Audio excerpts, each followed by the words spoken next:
All right.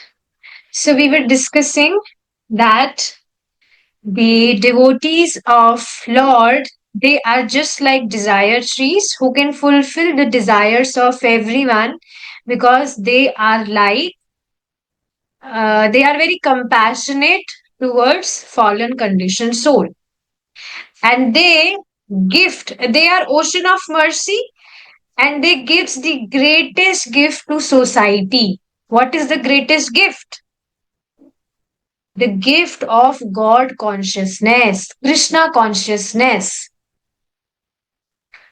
So, yes, a Vaishnava bestows the gift, a priceless gift of the Mahamantra Hare Krishna, Hare Krishna, Krishna Krishna, Hare Hare, Hare Rama, Rama Rama, Hare Hare. Simply by chanting this mantra, one can remain in a liberated state. So one should understand that this Maha Mantra is not ordinary words at all. You won't believe there was one Mataji who believes in another dharma, in another religion. So she was mischievous about this. I mean, earlier she used to chant Hare Krishna Maha Mantra because I told her. So she was, in friendship, she was just following my words. But later she disappeared. I don't know where. But then again she came, and I got opportunity to send her some offered food to Krishna, because I was really, concerned about this. That at least I try at least, like any person who comes in contact, I just try that I give, like from my side, I give everything to him which may help him to uh, basically progress in Krishna consciousness. And what are those things? You make sure that you make him chant, him or her, you make him chant Hare Krishna Mahamantra. You make them hear about some Krishna Katha, and you give them some Krishna Prasadam. So at least we should try that, like any person who comes in contact to us, to whom we try to preach about Krishna. So we give these three things to him in some way or other. Just like, for example, if any person, if he is not getting convinced to chant Hare Krishna Mahamantra, so at least he will chant few Mahamantras, or you can make him hear the Hare Krishna Mahamantra through in the form of music. This is very amazing idea. So yes, she came again and she was saying this, that how can any, like we are just repeating some words, so how can it purify our consciousness? So she was not understanding that these words are not ordinary words. These are transcendental words. Otherwise we have been, speaking, or we have been hearing so many things from eternal time. Or if we talk about this birth also, then also we have been speaking and hearing about so many topics, but it never purified our consciousness or our heart. But this Mahamantra really do. It really purifies our consciousness. And to know this, one have to chant this Mahamantra. Just like if you are diseased and doctor gave you a medicine, to know whether that medicine will really work or not, whether it will really reverse your disease or not, you will have to consume that medicine. So, to get rid of this disease of contaminated consciousness, we need to take our daily dose of this chanting of Hare Krishna Mahamantra. And simply by chanting, one can achieve the highest perfection of life. One should not think, however, that this state is simply a state of trance whereby one remains seated in lotus position in a corner for days on end. No, liberation means serving. Very important point and very highlighting point actually. Liberation doesn't mean that after getting liberation, you will be sitting on a lotus and you will be sitting, just sitting and no activity. No, liberation means serving. So liberation doesn't mean that you don't have to do anything. Now there will be end of all the activities. No, real service starts after liberation. Because after liberation from this material world, you get opportunity to serve Lord personally, physically. Like right now, also we are serving Krishna, but we are serving Krishna in his name form or deity form or the scripture form, isn't it? But later, after getting liberation from this material world, we will be serving Krishna personally, the original form, Krishna himself. So, real service starts from there. One cannot simply say, now I have dedicated my life to Krishna, let me remain seated in samadhi. No. The standard of surrender must be maintained by nisevya, serving. As one serves the Supreme Lord, the Lord reveals himself within the heart. So one should understand in Bhagavad Gita 18.55, Lord Krishna tells that one can understand Krishna by serving Krishna. There is only one way to know Krishna, by his service.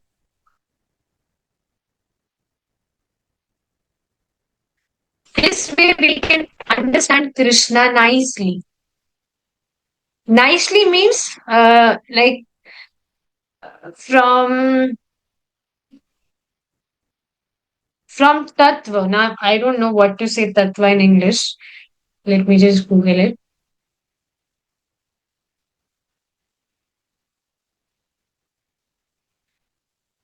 Okay. No. I mean from the core. You understand Krishna just like right now we hear that the names that we are chanting of Krishna, the holy names, it is not different from Krishna. But later we actually experience this, that, oh, this holy name is Krishna himself. Oh, this offered food to Krishna is Krishna himself.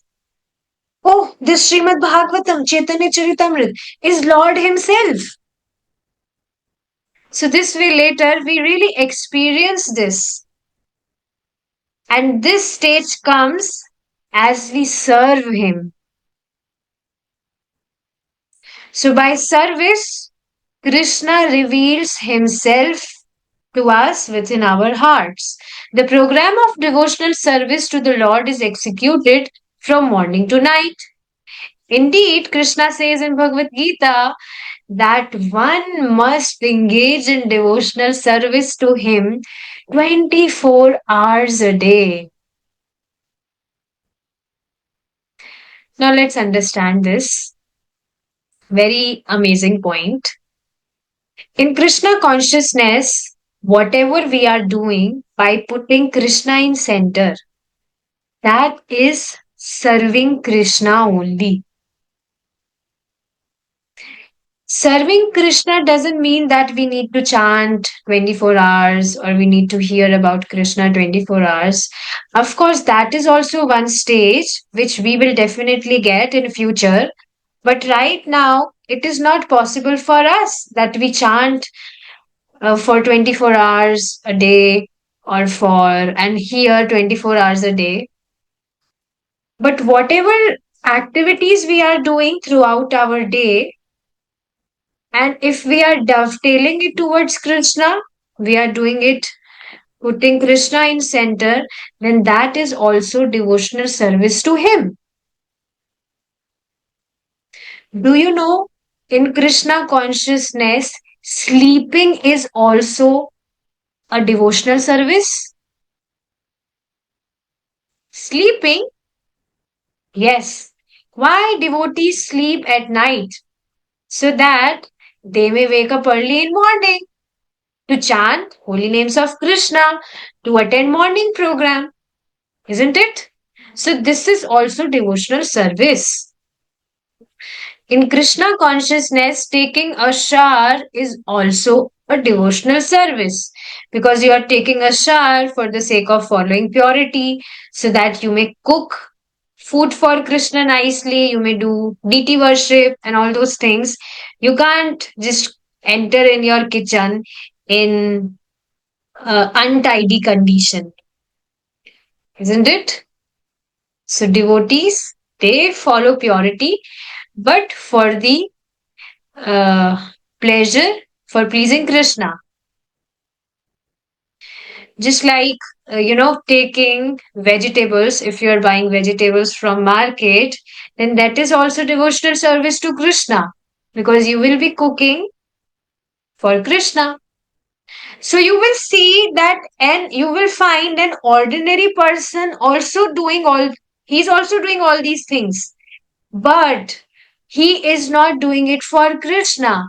And his every act, because of this reason, his every act is binding him in this material world.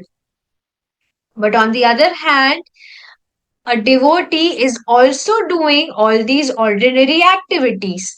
But because he is doing it for Krishna, then the result is not ordinary at all. He is getting more and more liberated from this world, which is a gift.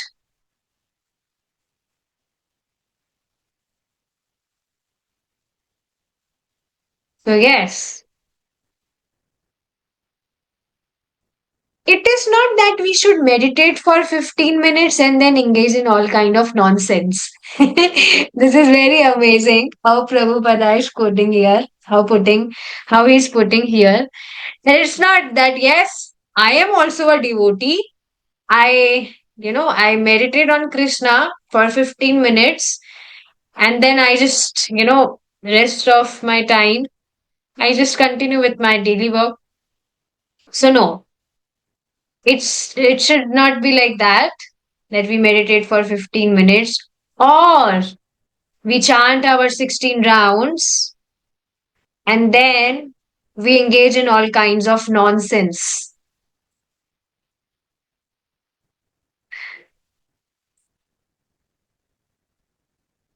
I really love how Srila Prabhupada scolds, how he chastises. So, yes, it's not like that we meditate for 15 minutes and then engage in all kinds of nonsense. Same way, it's not like we are chanting our 16 rounds and we are following our regulative principles. And then we are sitting in association, we are taking association of non devotees and we are talking nonsense. Or we are, engaging ourselves in other nonsense things, going for a movie or watching a TV. So, I mean, you all are nice devotees, but yes, this is not the etiquette. And this is not at all pleasing to Krishna. Today, when Mataji, she has started reading a book. So, what she was doing, I told her that we will be reading together and we will be sharing our learnings. So instead of sharing her learnings, what she started doing, she was reading, and after reading, she started finding faults. That, yeah, it is mentioned in this book, but I don't agree with this. Krishna also do not say this, that you don't store, you don't collect so many things. We can collect all the things, but yeah, we should not forget Krishna. So I said, yes, dear mother. It seems that Krishna came and he instructed you personally about this. So it's not like that. We can't speculate like this.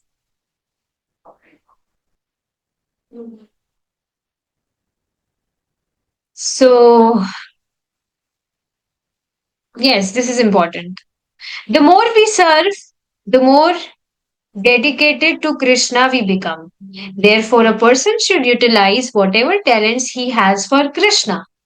Just like if you love painting, then you paint for Krishna.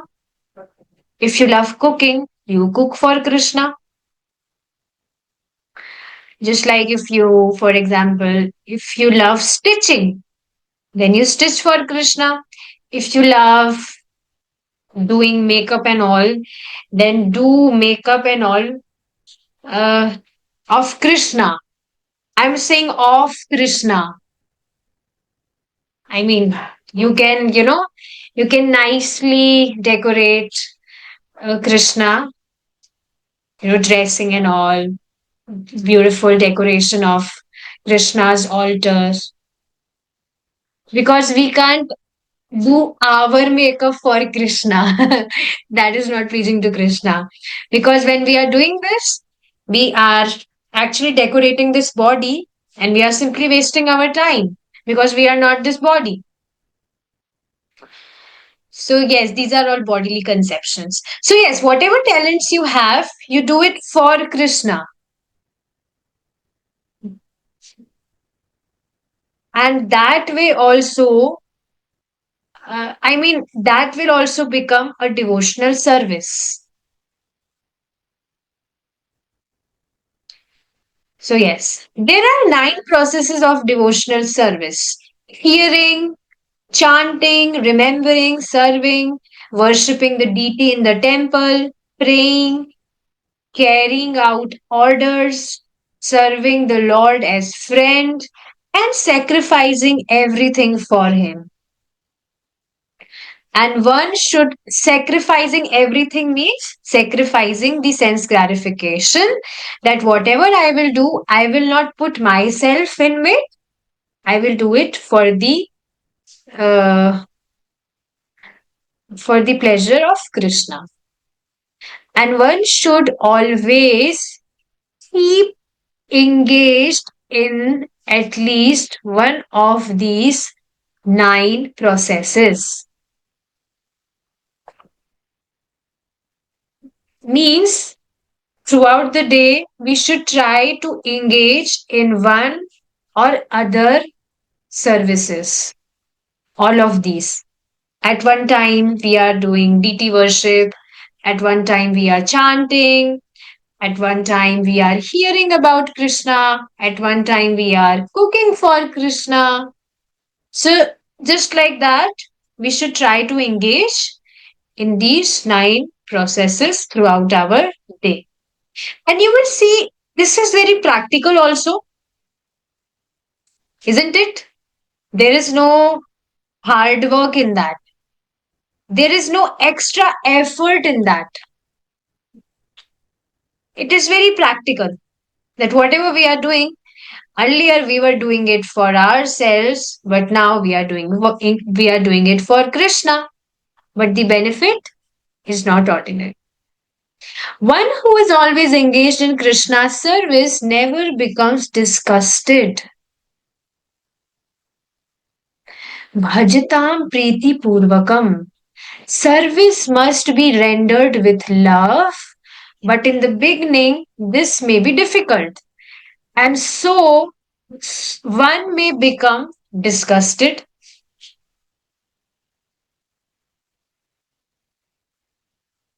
As one makes progress in Krishna's service, however, he will find it pleasing. Just like Srila Prabhupada gives one nice example. We read it in Leelamrit. Let me quote it from there. He gave an example of a disease. This just like you will see any person, if he is diseased from a specific disease, he said bile. Yes, it's here. Just like sugar candy is never sweet to those people who are suffering from the disease of the bile.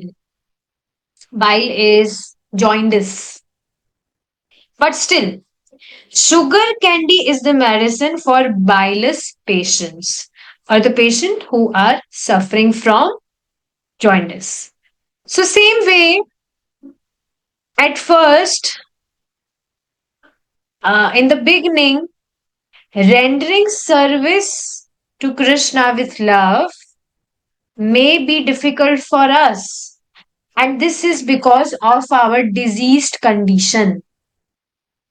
See, our condition is like our original condition is something like this, that when we are saying Krishna, then only just by a single holy name of Krishna, the moment we said Krishna, then we should immediately go in ecstasy.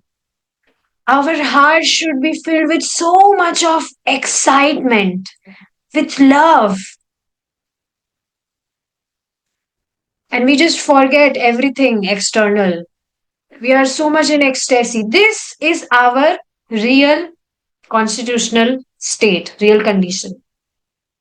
But we are experiencing just opposite of this. When we are chanting holy names of Krishna, so possibility is there that we are sweating. I mean, it never happens because there is no efforts in chanting. But you will see for some people it is very difficult. Few days ago, I texted one person. He was one of the classmates in my school time. So somehow he got connected me from, he got connected with me on social media. So I texted him. I was asking about how he's doing and all those things. And I said him that, oh, New Year has begun. And what new have you begin in your life? What new are you following in your life? So he said, nothing. I have opened a new hotel and I'm just, you know, yeah, I'm busy serving my hotel. So I said, no, I mean something for yourself. So he said, no, nothing. Then I asked him to chant Hare Krishna Mahamantra. So he agreed that, okay, I'll chant. Then next day, he did chant it.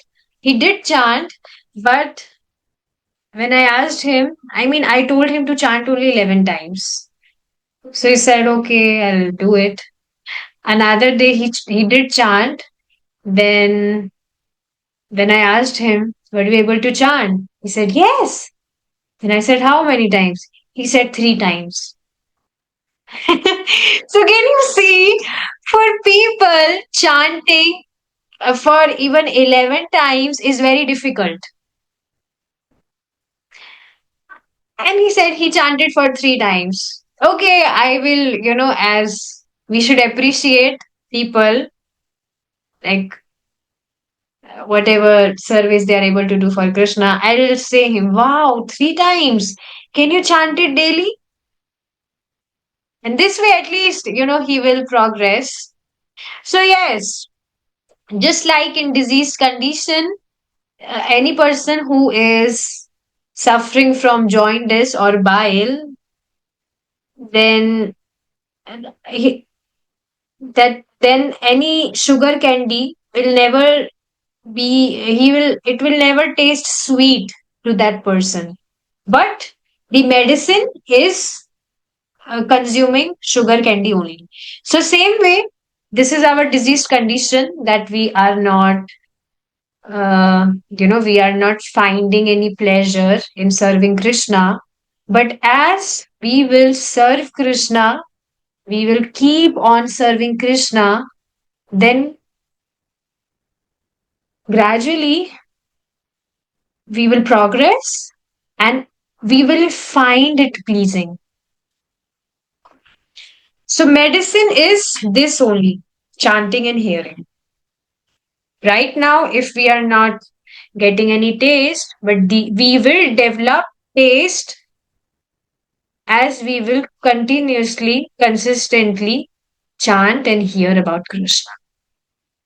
This is indicated by Krishna in Bhagavad Gita. Now, Krishna himself is telling this in Bhagavad Gita, which we will discuss tomorrow if Krishna is willing. I'm feeling tired, so we may continue it tomorrow. Okay? Hare Krishna. Jai Shri Ram.